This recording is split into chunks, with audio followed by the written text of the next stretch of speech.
안녕하세요. 저는 금융기관에서 34년 근무하고 퇴직한 이제 막 60대 들어선 사람입니다. 업무는 좀 은행에 있을 때는 주로 돈 많으신 분 자산 관리하는 TD 센터장을 또 제일 오래 했고요. 그 밖에 부동산 관련 일도 하고 펀드, 카드 이런 것도 하고 좀 다양하게 했습니다. 그러다가 이제 보험회사로 넘어와서 보험 상품에 대해서 좀 공부도 하고 그러다 이제 퇴직을 했지요.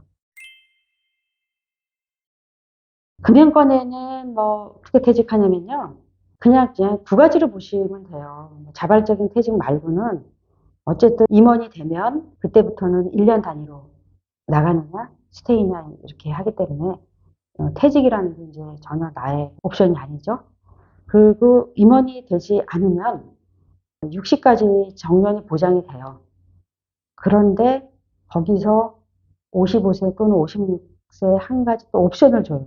만약에 지점장이라고 치면 너 지점장 했는데 너 지금 나갈래? 나가면 나머지 60세까지의 기간을 일시불로 줄게. 명예퇴직금이죠. 그런 게 있고 아니면 너 그냥 있을래? 그러나 지점장을 내려놔. 근데 60까지는 보장할게. 근데 지점장으로 뛸 때만큼은 못 줘.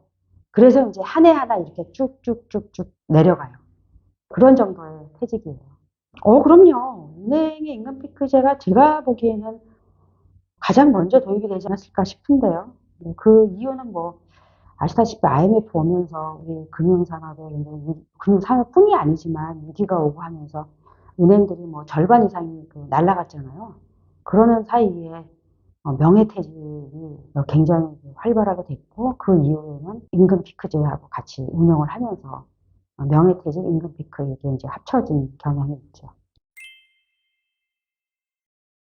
그런 면이 있습니다. 그래서 많이 지금 공격을 당하고, 솔직히 말해서 제가 있을 때는 약탈적 금융이라는 말 많이 사용했죠. 그래서 저도 참, 불편하고 이제 그런 면이 있는데, 그래요. 철밥통이라고 하면은 좀 거기에 가깝긴 해요. 왜냐면 지점장이 사실은 과거에는 연공순으로 쫙 이렇게 승진을 해가지고 지점장을 웬만하면 됐거든요.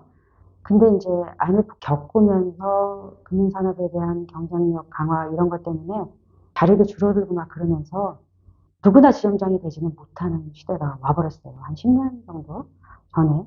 그러다 보니까 지점장 되는 사람이 제가 보기에는 한 50%도 안 돼요.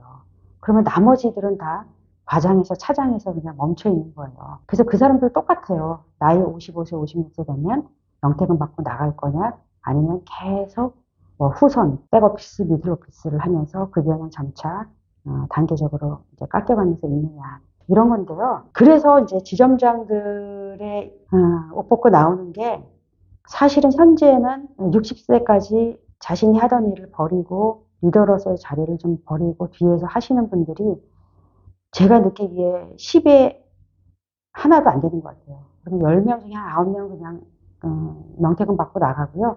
요쪽에 지점장까지 가지 못하신 분들 같은 경우에 그냥 머물러 계시는 게 50% 이상, 많으면 80% 되지 않나 이렇게 생각이 돼요.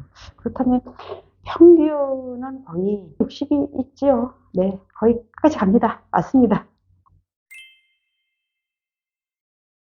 퇴직하면 메리트, 첫째는 전 국민이 아시는 명퇴금이 있다. 사실 아무리 대기업이라도 제가 알기에는 보통의 직원들 같은 경우에는 한 6개월치, 3개월치, 많으면 1년치까지 주시는 데가 있는지 모르겠어요. 근데 금융권에서는 어쨌든 나온 시점과 정년까지의 그 갭 받지 못하는 거를 이제 한 번에 주니까 목돈을 가지고 나올 수 있다. 솔직히 그것이 가장 큰 메리트죠. 그다음에 두 번째 메리트라면 아무래도 우리가 평생을 이제 돈을 보면서 살지 않았습니까? 또 상품, 금융 상품, 또 부동산에 대해서도 민감할 수밖에 없고 그러다 보니까 경제적인 그 공부가 훨씬 더 돼서 나온다. 두 가지 정도 메리트가 있지 않을까 이렇게 생각이 돼요. 왜냐하면 금융지식, 경제지식이라는 거는 한 번에 만들어질 수는 없는 거예요. 굉장히 오랜 시간이 걸립니다. 감각적으로요. 그래서 제가 항상 젊은 친구들한테 금융 문명에서는 벗어나야 된다. 빨리 시작해라. 뭐 또 투자하라는 얘기 아니고요. 관심을 갖고 뭐 10만 원이라도 투자해 보면서 어떻게 흐르는지를 알 수밖에 없는 세상에 우리가 와 있다. 이렇게 얘기를 하는데 그게 단번에 되는 게 아닙니다. 제가 이걸 어떻게 대답하냐에 따라서 은행원들한테 욕을 직사게 얻어먹을 수도 있네요. 아니에요. 대답할 수 있어요. 네. 은행원들은 이런 말을 들을 때마다 불편해하고 좀 언론에서 항상 부각해서 명태금에 대해서 얘기할 때 제발 과장하지 않기를 바라고 하지만 객관적으로 보면은 훨씬 넉넉한 건 맞습니다. 단 명태를 했을 경우에요. 정년보다 한 5, 6년, 뭐 4, 5년 일찍 하는데 그거를 다 그들을 당겨주니 당연히 목돈이 떨어지죠. 그래서 저는 다른 기업보다는 넉넉하게 가지고 간다는 거는 뭐 그거는 뭐 이게 뭐 가릴 수 없는 사실이라고 저는 인정합니다. 퇴직한 저 동기들만 한번 생각해 볼까요? 대부분은 거래선일 때 고객을 잘 알고 그래서 그때 신뢰를 받고 해서 그 직장으로 좀 옮기시는 작은 관리라든지 아니면 어떤 영업 관리라든지 그런 데서 한 4, 5년 길면 아니면 친구 회사 이런 조그만 중견기업, 중소기업 들어가시는 분들 많이 봤고요. 그 다음에 두 번째 많은 직장이 부동산 중개업 공부를 하셔서 중개사 사무실을 낸 동기들이 좀 솔창게 있습니다. 나머지는 50 플러스라고 있잖아요. 거기서 자산 관리를 도움을 주는 그 상담사 공부를 하고 자격증 따서서 하는 분들이 있고 아니면 또 자기 사업, 커피숍이라든지 아니 닭집이라든지 그런 거를 근데 그게 이제 너무 많이 하니까 별로 이렇게 요즘에는 좀 학습이 됐어요. 함부로 할 거 아니다. 그래서 그렇긴 하지만 정관장 같은 거 인수해서 하신 분도 좀 봤고요. 그렇게 아주 다양하게 있습니다. 보통 퇴직 후에 그 생활비라든지 이제 국민연금 받는 때하고는 아무래도 이제 간격이 좀 있죠. 그거를 너무 초조하게 생각하셔가지고 함부로 어떤 것에 투자를 한다든지 의사결정하는 것은 말리고 싶어요. 충분히 본인이 좀 공부가 되고 연구가 된 상태에서 그거를 하라고 좀 권해드리고 싶고요. 그래서 덥석 어떤 거에 투자를 하시거나 돈이 묶이는 거에 대해서는 굉장히 제가 좀 말리고 싶고요. 그 다음에 우리가 공부가 안 됐다고 생각할 때는 뭐 전문가라고 하는 사람을 찾아가가지고 의뢰를 하게 돼요. 그러나 그것 또한 저는 자기가 공부가 되지 않은 상태에서 전문가한테 맡기는 거는 공부가 된 상태에서 맡기는 거랑 굉장히 많이 틀립니다. 그래서 전문가의 어드바이스를 받을 수 있지만 그것 또한 내가 판단을 해야 되거든요. 그래야지 책임을 져요. 쉽게 얘기해서 어디 그 투자를 했어요. 그게 내 판단이었고 아니면 전문가의 판단이었어요. 그런데 똑같이 뭐 손실이 났어요. 그러면은 내가 판단했을 때는요 기다릴 수가 있어요.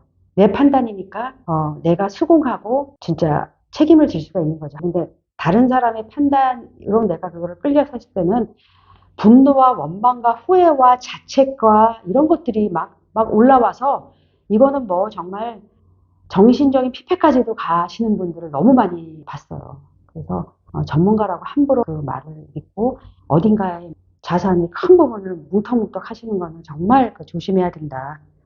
그렇게 말씀을 드리고 싶어요. 많죠. 이게 나오시니까 초조하니까 뭐 공부는 안 됐고 하는데 들은 거는 많으시니까 정말 퇴직할 때는 뭐 상가 같은 거, 뭐 오피스텔 같은 거 이제 뭐가 나온다 해가지고 덥석덥석 막 이렇게 거의 자산을 했다가 손해 보신 분 아니면 이제 나오는 해 주가 흐름이 좋다 해가지고 주가 흐름이 좋다 그럴 때는 막 갈 것 같거든요. 그게 온통 그냥 장밋빛이에요. 그럴 때 조심스럽게 발을 하나 쏙 담그고 까먹어도 좋다 하는 금액으로 지켜보고 공부하면서 하는 시간을 벌어야 되는데 이게 뭐 주위에서 사방에 특히 그 언론을 믿으시면 안 됩니다. 너무 부끄러운 얘기인데 자산 관리한다고 지금 은행이나 뭐 증권사나 뭐 이런 데서 굉장히 많이 하는데 그 사람들 말도 100% 믿으면 안 돼요. 네. 그렇기 때문에 그때 덥석 잡았다가 낭패를 보시고 회복이 안 되시는 분도 솔직히 봤습니다.